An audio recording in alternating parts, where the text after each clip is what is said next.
Excretion का सारा explanation कर लिया था। मेन अब हमें समझना है कि एक्सक्रीशन के अंदर किडनी कैसे हेल्प करती है जिससे कि नाइट्रोजनस वेस्ट जो हैं वो रिमूव होते हैं। तो उसके लिए ज़रूरी है हमें किडनी का स्ट्रक्चर को जानना कि किडनी के अंदर क्या ऐसे स्ट्रक्चर मेन होता है जो हेल्प करता है।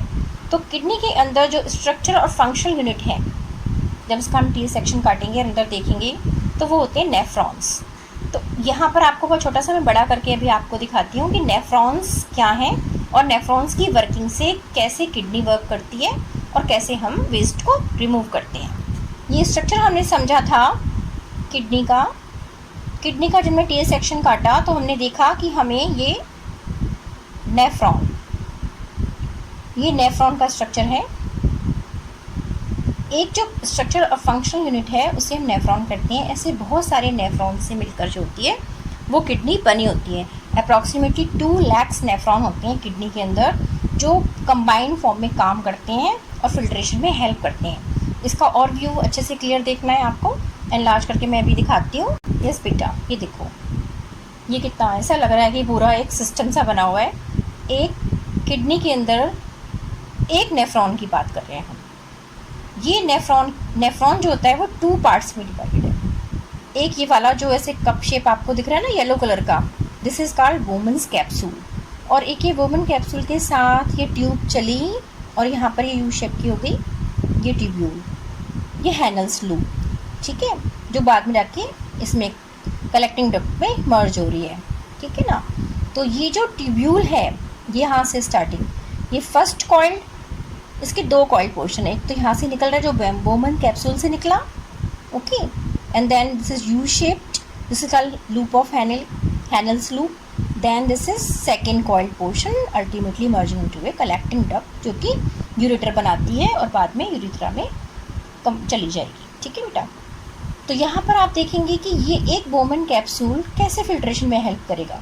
लुक एट दिस पार्ट, यहाँ पर ये this is a bunch of many blood vessels. ये पूरा का पूरा एक गुच्छा ब्लड वेसल्स का है और ये आपस में जैसे कि उंगलियों में उंगली हम फंसा देते हैं, इस तरह से इंटरमिक्स ये ग्लोमेरुलस होता है। इसका नाम है ग्लोमेरुलस। और ये ग्लोमेरुलस है क्या वास्तव में, this is the bunch of renal arteries होती हैं जो ब्लड ला रही हैं कहाँ से, हार्ट से, यस। और यही बंच यहाँ से ये चला, ये देख रहे हैं, ये एक यहाँ पर एक आ रही है ये रीनल आर्टरी, यहाँ पर बंच बन गया, फिर यही रीनल आर्टरी होके चली और यहाँ पर ये पूरी इसके हैनल्स लूप के चारों तरफ हो जाती है। और रीनल आर्टरी लास्ट में फिर वो रीनल वेन है, क्योंकि रीनल आर्टरी बहुत ही फाइन कैपिलरीज में डिवाइड हो जाती है यहाँ पर। और जो capillaries junction of artery and when, ये आपको पता है कि कैपिलरी वो पार्ट होता है जहाँ पर आर्टरी और वेन का जंक्शन होता है। और कैपिलरीज से यहाँ तक तो वो आर्टरी है, जब वो कैपिलरी में चेंज हुई तो कैपिलरीज से फिर वो रीनल वेन बन के वापस चली जाएगी कहाँ पर, हार्ट में ले जाएगी वापस ब्लड को, ओके।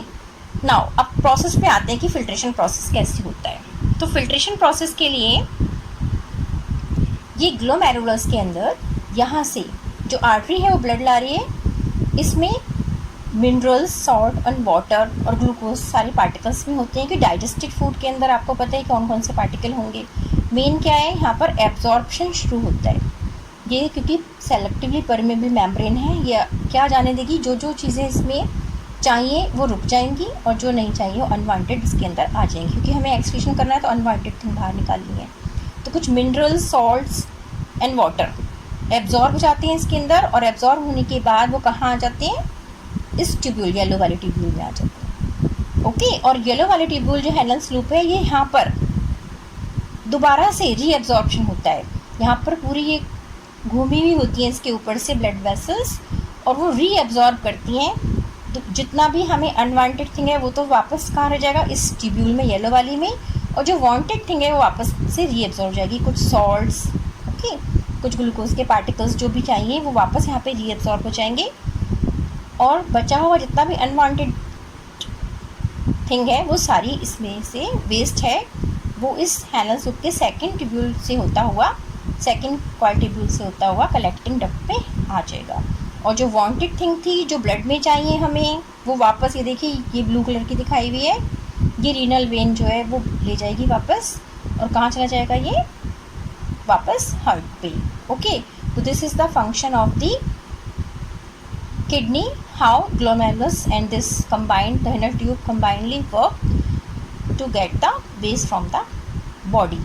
ओके बेटा, अब इसके बाद ये देखेंगे आप formation of urine. Formation of urine में urine is formed in the body by following process. Ultrafiltration occurs in the glomerulus under high pressure, forcing substances dissolved in the blood into the Bowman's capsule। Ultrafiltration के through Bowman capsule में आता है, जैसे मैंने आपको पिछली उसमें समझाया था पिक्चर के अंदर। और उसके बाद blood passes through the tubular region where glucose, amino acid, salts and water are selectively absorb. ठीक है, वहाँ पर एब्जॉर्ब हो गए थे। Then as the urine passes through the tubule, some of the ions like potassium and ammonium from blood are secreted into the urine। Okay, then the collecting duct collects the urine and water is reabsorbed। वो हेनल्स loop में मैंने आपको बताया था यहाँ पर कि collecting duct जो होती है वो वापस कलेक्ट कर लेती है। ये कलेक्टिंग डक्ट इसमें से वेस्ट निकल जाता है और यहाँ पर हेनल्स लूप में रीअब्जॉर्प्शन हो जाता है। इसको ध्यान रखना, ये ध्यान से इसको समझ लेना। And the urine now contains only urea and uric acid and also the pigment giving yellow color to the urine। ये बहुत इंपॉर्टेंट है, क्वेश्चन में आएगा तो आप बता देना येलो कलर कैसे आया यूरिन का, because of the pigments present in the urine. And the removal of urine, the urine form in the kidney enters the ureter, from ureter it is stored in the bladder until the pressure of the expanded bladder leads to the urge to pass it out through the urethra। okay, तो urinary bladder में आपके store रहता है क्या चीज़, urine, और जब pressure होता है तभी आप उसको एक्सक्रीट करते हैं, वेस्ट को आउट करते हैं। ओके बेटा, तो ये सारा एक्सक्रीटरी सिस्टम अगर आपको समझ आ गया है तो हम अगली वीडियो के अंदर क्वेश्चन आंसर डिस्कस कर लेंगे। Okay, thank you.